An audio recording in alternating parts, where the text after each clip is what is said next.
In a world Hello. Sorry, In a world where machines are becoming smarter and more advanced than ever before, we are here to explore the cutting edge of artificial intelligence.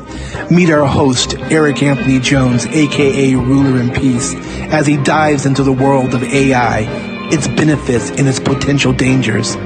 He, along with his future hosts and co-hosts, will be speaking to the people who are at the forefront of AI development and its early implementation stages. We'll show you how AI can revolutionize industries and transform our daily lives, and will confront the fears surrounding AI in order to take you beyond the fear of a world existing only of cold logic.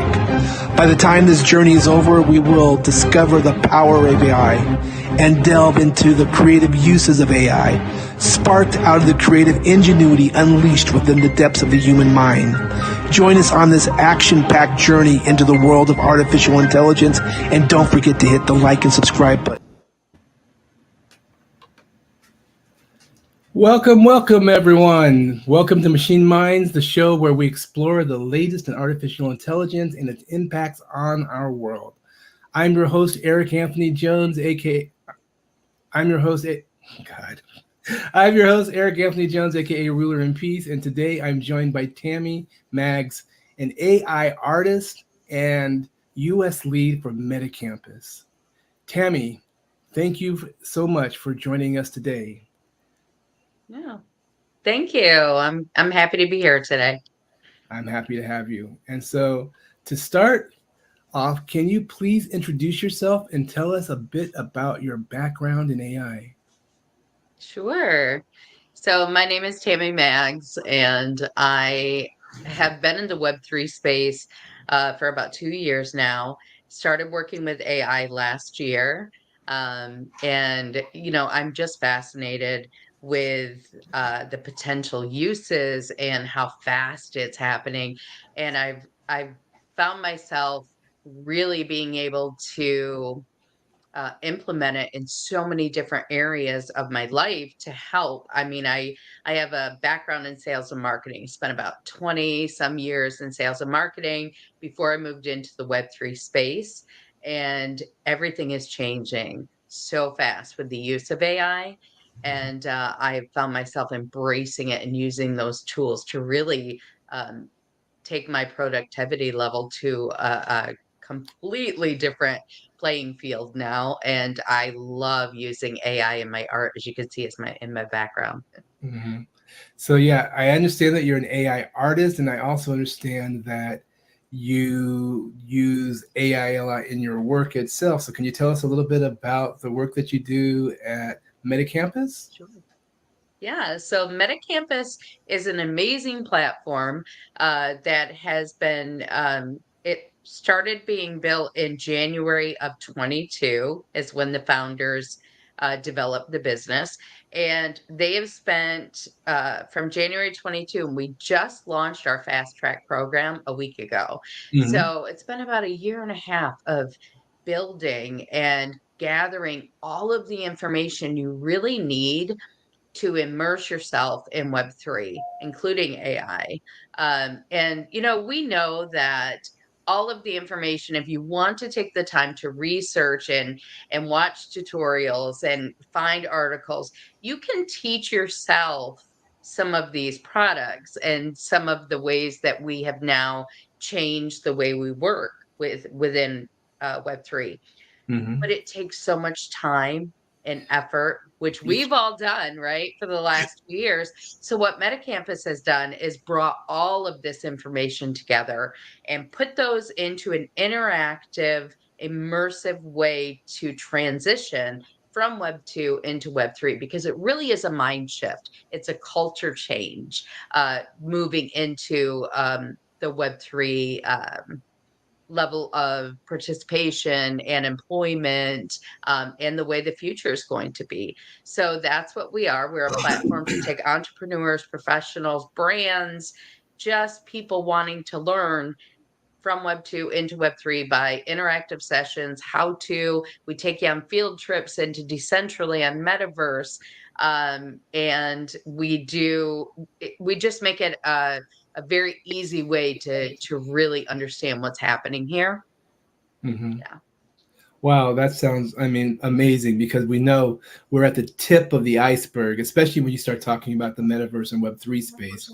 And so mass adoption isn't even anywhere in the, we're just at the very tip of the iceberg. And so no, I find that very interesting, because since I spent a lot of time on onboarding, meeting other people who are engaged in onboarding and companies, it's just a really good thing for me. And so I'm really proud about what I hear that you guys are doing.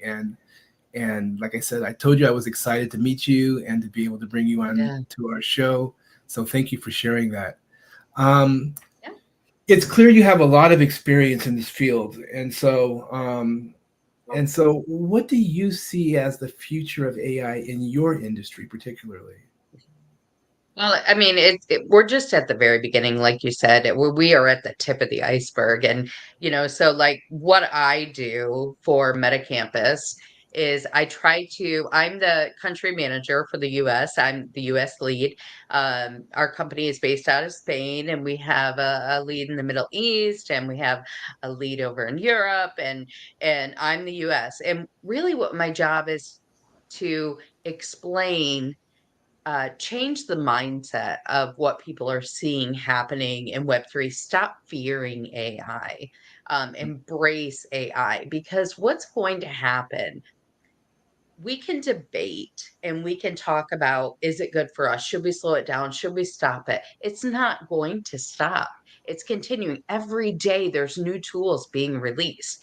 So the longer that we fight the advancements in technology, the further behind we're going to fall. So my job really is to convince people that if you educate yourself, if you use knowledge and research rather than fear and listening to people, without doing your own kind of research and education, then we can change with the transition. Because my biggest fear, especially in the United States, my biggest fear is that the longer we take to embrace and be able to use these tools to help us, the the further behind we get, the bigger our unemployment rate's going to be. What's going to happen when McDonald's goes to 3 employees because of automation? Because it's going to happen, right? We look at Walmart. You go in Walmart right now, and there's like one cashier. And we remember what it was like when we found out that they were going to have self-service, and everyone was like, oh no, fighting that. And we eventually learned to adapt, right? And Mhm. now everyone's in there going, why is there no self-service open? Because we've embraced that culture and we've learned how to adapt. We need to get on board with AI as well, because these jobs that will be taken over by AI, we need to be able to transition our people to learn how to use them and learn how to pivot their career to the way technology is going to take us. I agree with you 100% with that as well. And so, but like you said, fear is a big deal, which kind of leads me to my next question, which is Yeah. that the potential risk of AI. What are your thoughts on the safety and ethical concerns around AI? Well, I mean, if you look at the tools that I use daily and what they've done for me, and then we talk about the fear, right? And the concerns and risks. I use Chat GPT every day. Mhm. I use it as a sounding board with just conversations, give me a couple things that I could, because I present a lot. I do live presentations. So give me Mhm. like 5 bullet points on the best use cases for MetaMask wallet or Uniswap, anything that I'm teaching that day. Then I Mhm. use those and I develop my own presentations. But then I go into AI. I have Canva Pro. I then take my Chat GPT information, I'll input that and make me a presentation with AI art that will present this to someone that is brand new and learning, and then I can edit that my way. what that's done is cut my production time down. I can do an entire presentation in 30 minutes, from art to graphics to I can put me a graphic on the amount of users now compared to a year ago, and it will build that whole chart for me, and I can put that in my slide presentation. So my job now has gone, from a couple hours, 4 or 5 hours of research and putting this all together, into 30 minutes of me talking to the AI about what I want. And if it doesn't produce exactly what I want, I can then just talk to it and say, can we make it a little more funny, or can we make it more formal? Can you elaborate on point number two? And it will do whatever I say, because I've created this relationship based on my past conversations, where it really understands the way that I talk and the way that I like to present. I do that with my art as well. The concerns that people are having is that, well, there's one, the biggest concern is that they're going to overtake us, right? And that humans won't be needed as well. That's one of the biggest concerns. And that's not going to happen, It isn't. We're nowhere near um the point where AI can think on its own. Will we get there? I believe yes, absolutely. It will be able to train itself and then start thinking on its own and making its own decision, and even be empathetic with us. But we're not there yet. And we, as the human race, as society, need to start working and embracing AI and learning about it. My concern is that tools are being released so fast. Every day, something new is coming out, and the ones that are using AI are so afraid of missing the boat on the next big AI tool that will change their career, that they are downloading and using these without doing any kind of research. Yeah. So, my advice is find a project or a program like MetaCampus that can teach you the ethical standards of using AI, what AI tools, what they do, and how to use them, or get, a mentor or a tutor or someone that knows AI to then guide you on what the right tools are, how you can use them, and what are the best ones to really invest your time in to help your productivity level. Speaking of the best ones to help your productivity level, is like, would you like to share with some of our listeners some of the tools that you really value and why? Well, I love ChatGPT. Love it. Right now it's free, right? Is that going to be free forever? I don't think so. We're in beta testing, right? So we are allowed to use this for free, but the what you can do with that program is unbelievable. Like, I'm an advisor on a film project, Never Alone experience. And the founder of that project is Sherry McCracken, who is a film producer who's done film and TV, and she's incredible. But she's left like the Hollywood life and moved into Web3 because she believes in community project building. We're Exactly. getting ready to launch a script contest for our next movie.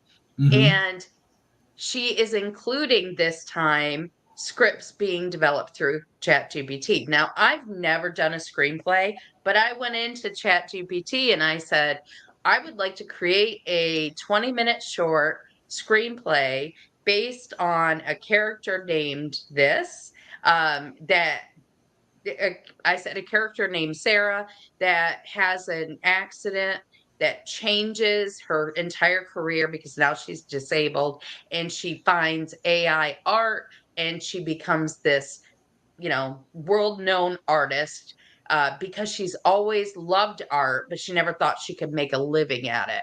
But AI has allowed her, with her disabilities, to be this world renowned artist. And it's gave me a script, and then I was like, can we change her age? Can we change what she does? And I started this conversation, and I ended up with an incredible script that, listen, will never be produced, but I did send it to Sherry and say, look what ChatGPT and I did. So I think, um, the use cases for people that have any kind of disability, to be able to write short stories, or disability or not, it just opens up that creativity. Um, it'll even write legal contracts. I needed a contract written up, and I asked ChatGPT to write it for me, and it did. And then I ran it through a checker to make sure that everything was okay, and it wrote this contract. So it really allows people that use it the power to be able to do things on their own without that third party. I also use Canva Pro constantly. So if you're in advertising or marketing, Canva Pro is brilliant. It actually has a bulk create option, which allows you to go in, pick your background for your brand, go to ChatGPT, say, I want 30 bullet points on how to eat healthy, right? How to eat healthy and what that does to improve your body mass. And then you can take that and implement that into Canva Pro, and it will take each tip and put it on its own separate background with your branding.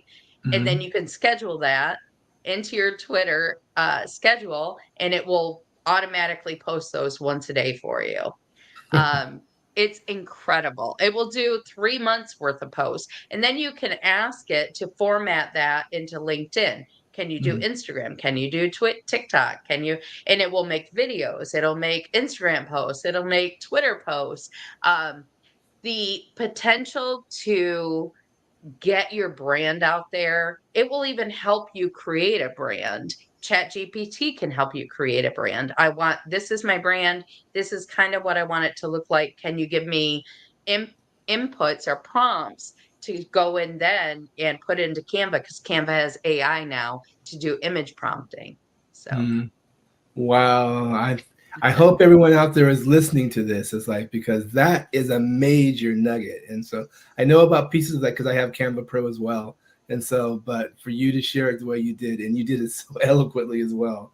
Now, thank speaking you. of Canva AI and images, and you've got all those incredible images behind you. Why don't you talk to us a little bit about your AI art?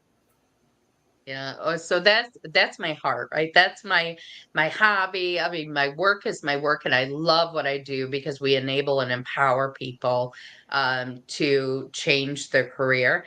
But my downtime, I'm not a big TV watcher, so I create art. But I've always been a storyteller. I loved English back in high school, and I've always done stories with my children and now my grandchildren. And AI allows me to use those stories now to create characters. Mm-hmm. And so I find the power that you get to release what's inside you into an image is just incredible.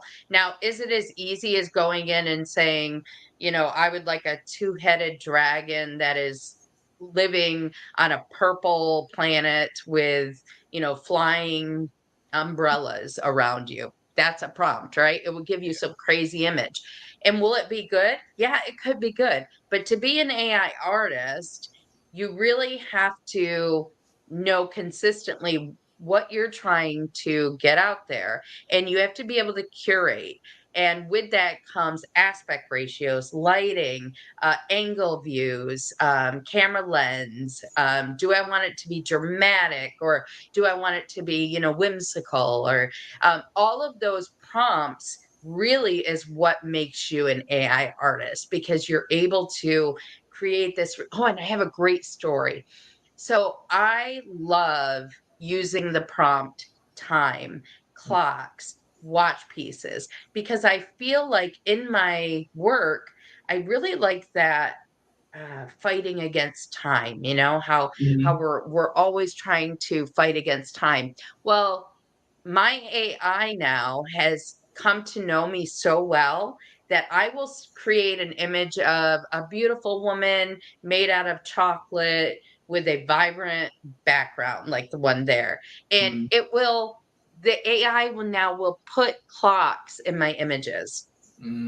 based off our interactions with other art. So it is really starting to understand what I like, how I like it, what I'm trying to convey without me ever using time, watch, or, clocks. It'll just put the clock in there.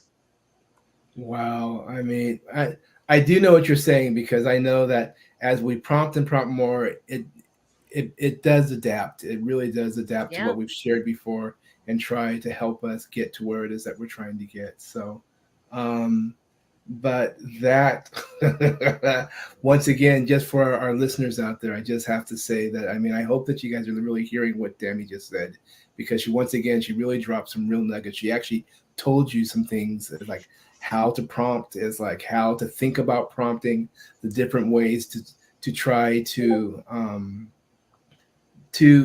actually, because Tammy, you and I both know that most people still kind of use ChatGPT as like a microwave. They just spit stuff in there and they take whatever's out, and they don't give much pre-thought. How important, and you've already touched upon this, but I'd just like to hear in your own words, how important is all, and this is how we separate ourselves from the machine, really, is that Mm-hmm.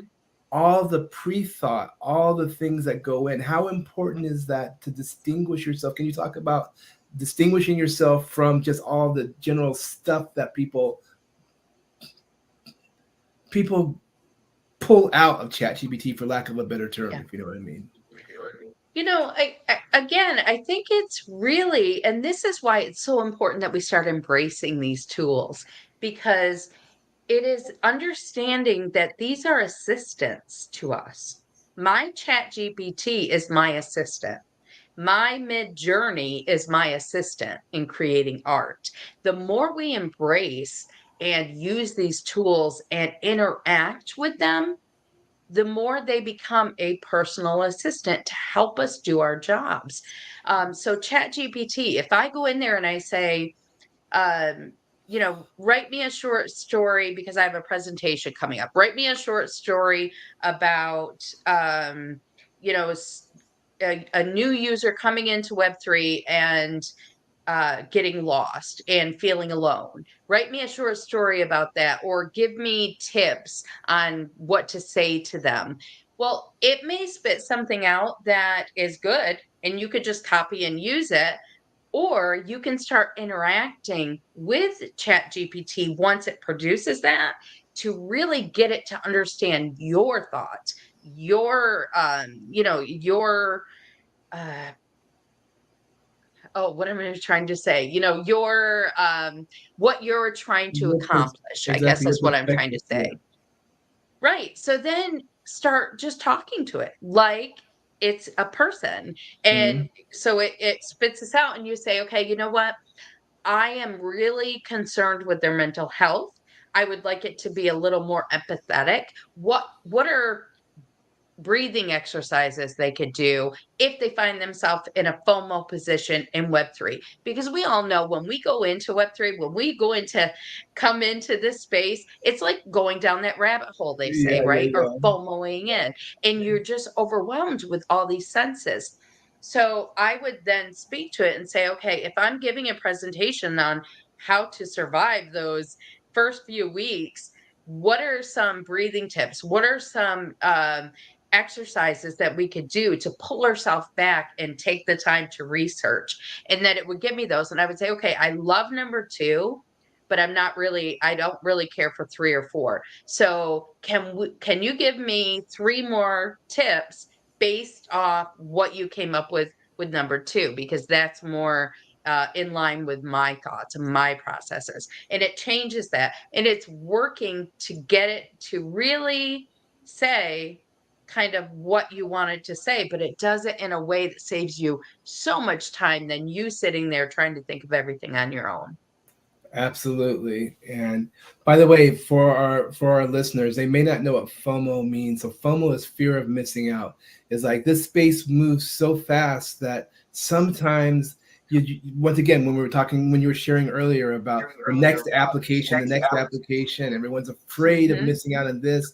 So one, people don't take the time to master what they already are exploring, and they're popcorning and jumping Yes. and not really being able to become the masters that they could if they slow down, breathe, Yes. understand the tool that they're using, and spend the necessary time for pre-development, and then once you do the pre-development, then you can do the post-development as well, because it gives you something and you have that interchange. So that's really, really powerful advice. If you guys are listening, you should be taking notes. If you haven't been, go back and hit the replay if you're not. And so I want to say thank you for sharing those insights with us today. And before we wrap up, I know that you said that you really loved what when you shared that you really loved how it started putting the clocks into things and stuff like that. But I want to ask you, could you share with us a specific project or accomplishment related to AI that you're most proud of? You're just the most is like, wow, wow, wow, wow, wow, wow. Oh my goodness. Well, I'm just gonna say I'm not gonna I can't really narrow it down to one specific thing, but what I can say, what I'm most proud of is that I am teaching AI tools at MetaCampus. Uh, That we take it like our program starts from someone that doesn't even know what a blockchain is. They have mm, no idea how to use it. They don't understand decentralization. They don't know what digital identity is. So we're taking those brand new people that have curiosity mm, but don't understand it. In a 10-week span, we teach you all the basics. And in those 10 weeks, you also learn from me and from our expert contributor that works there, Jamie, how to use the tools that you need to help your career. So, in the advice that I'm going to say, just like you said, there are so many tools out there. You need to go, okay, I am a marketer, I am a podcast host, I am a screenwriter. What you are, and then find out what the best tools are and research those and listen to those. So the thought that I'm a part of something that's teaching people which products they need that would help them take their profession to the next level. mm. I do that in a step-by-step tutorial kind of way that's easy to understand. I'm most proud of that. Awesome. I'm proud of you for that as well. You don't need my being proud of you, but I think that's great because that's what we do. That's what we do. We are here to educate, to empower, to inspire, uplift, encourage. And so Right. I consider, you not only a fellow artist, a creative, but a kindred spirit. So now I guess the very last thing is this is your opportunity to just pretty much just express anything else you'd like to share about AI that in your work, in your field, in your art, in any whatever is inside of you that you would like to share. Just please share with the audience. Yeah, well, I'm gonna say, I'm just gonna reiterate what I said as far as I really want people to start looking at AI tools as assistants. Do not fear them, embrace them, learn how to use them, and have that become a part of your work program. Because when you know that you have those assistants there to help you take a 5-hour project down to 30 minutes, think Mhm. about what you can do in your free time, or your next project. Think about the productivity level of your company. If you are a business, you need to be using these AI tools because you can create teams in there. Like Canva Pro allows you to have a team of like 12 to 14 people. You can all go in there and share these AI tools. Think about the productivity level that right there increases for your business, and using these AI tools to generate images for your branding and being able to schedule all of your posts and have that done already. Then all you need is someone to be able to answer in real time, because we love using these tools, but it doesn't replace human interaction. So if I'm using an AI tool to do 30 posts, one a day for the next 30 days, I still want to take the time to interact with the people that respond to that, because building Absolutely. community is never going to be replaced by AI. But using AI can help you exceed your expectations in building community. And I really love that because,